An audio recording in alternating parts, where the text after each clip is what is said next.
Guys இன்னைக்கு நம்ம ஹின்சன் சென்ட்ரலோட சூப்பரான எபிசோட் தான் பார்க்க போகிறோம்.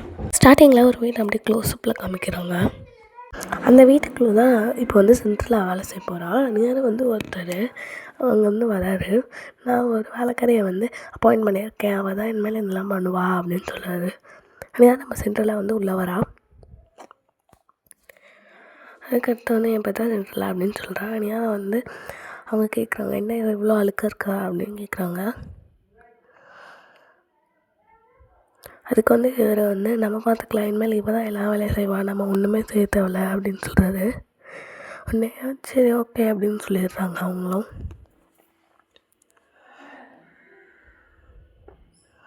அதுக்கடுத்து அவங்க வெளியில் யாரோ கூப்பிட்டு சத்தம் கேட்குதுன்னு போய் பார்க்குறாங்க. பார்த்தா அங்கே தான் நம்ம ஹின்சான் நிற்கிறான். நானும் இங்கே வேலை செய்ய போகிறேன் அப்படின்னு சொல்கிறான். நீ யார் அப்படின்னு கற்றுட்டு சரி இதான் அவங்க 2 பேரோட ரூம் அப்படின்னு சொல்லிட்டு ஒரு ஸ்டோர் ரூம் மாதிரி ஒன்று தராங்க. ஹின்சான் ஒன்று இது என்ன இவ்வளோ அழுக்காக இருக்குது அப்படின்னு கேட்குறாங்க அவங்கக்கிட்ட. பிடிச்சிருந்தா தங்க, இல்லைன்னா போயிட்டாரு அப்படின்னு சொல்கிறாங்க அவங்க. அடுத்து வந்து சரி ஓகே நாங்கள் இங்கே தங்கிக்கிறோம் அப்படின்னு சொல்லிட்டு அவங்க 2 பேரும் இங்கே இருக்காங்க. அவங்க 2 பேரையும் வச்சு கூட்டிகிட்டு போயிடுறாங்க. அடுத்து அவங்க ஏதோ சொல்கிறதுக்குன்னு வந்து தடுக்கி விழுந்துடுறாங்க. அடுத்து அவங்களே இந்த ரூமை வந்து க்ளீன் பண்ணிவிட்டு அவங்களே அங்கே இருந்துக்கிறாங்க. யாரும் ஹின்சான் வந்து ஏதாச்சும் ஹெல்ப் பண்ணுவா அப்படின்னு சொல்லும்போது இந்த வரேன் அப்படின்னு சொல்லிட்டு அவனும் போய் புரி டான்ஸ் வச்சு அந்த இதை க்ளீன் பண்ணிகிட்ருக்கான். பரவாயில்ல நீ நல்லா க்ளீன் பண்ணுறியே அப்படின்னு சொல்லிட்டு சென்ட்ரலா சொல்கிறான்.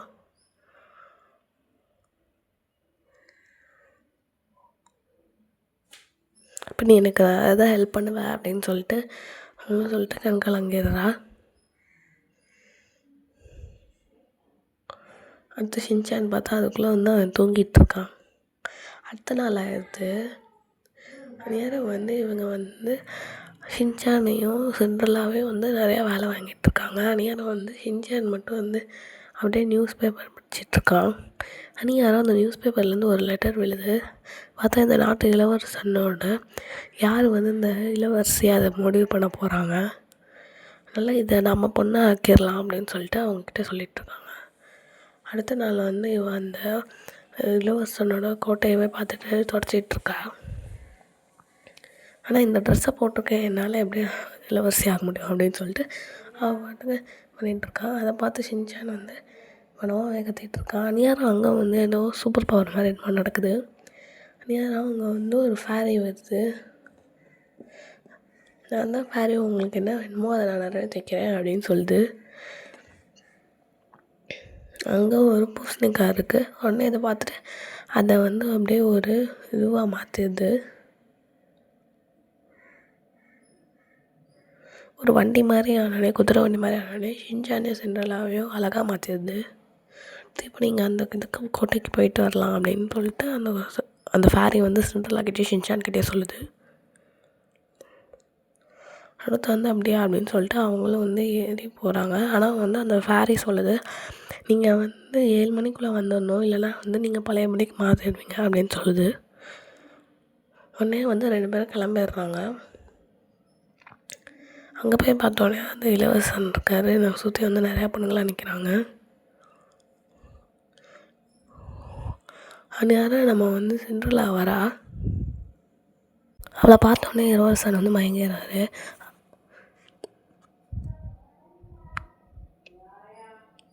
அடுத்து நம்ம டான்ஸ் ஆடலாமா அப்படின்னு சொல்லிட்டு அவளை கூப்பிடுறாரு.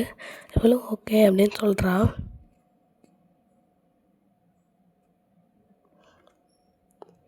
அதனால இவங்களுக்குனா வந்து ரொம்பவே கடுப்பாக இருக்குது. அதனால நம்ம ஹின்சான் அந்த சைடு உட்காந்து சாப்பிட்டுட்ருக்கான்.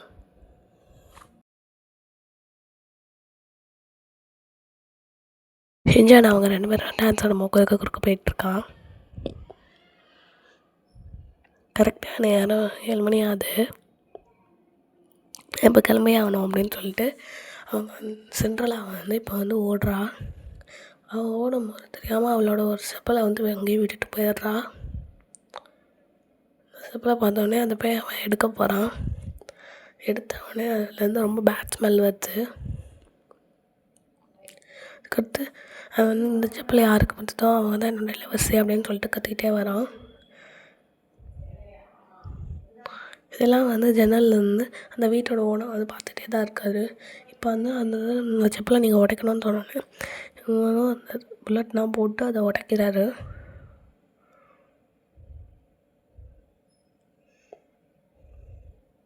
அது உடஞ்சோடனே இவளை வந்து ஷாக் ஆகிடுறாரு.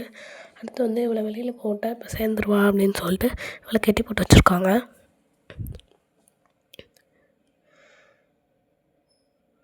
அடுத்து வந்து யாருக்கும் தெரியாத மாதிரி இவங்கள வந்து நேரம் வந்து நம்ம ஷின்சான் வரான், என்ன நடக்குது அப்படின்னு இவங்க கேட்குறான். நேரம் வந்து இவங்க வந்து யாருக்கும் தெரியாத மாதிரி அவன் மறைச்சி வச்சுருக்காங்க.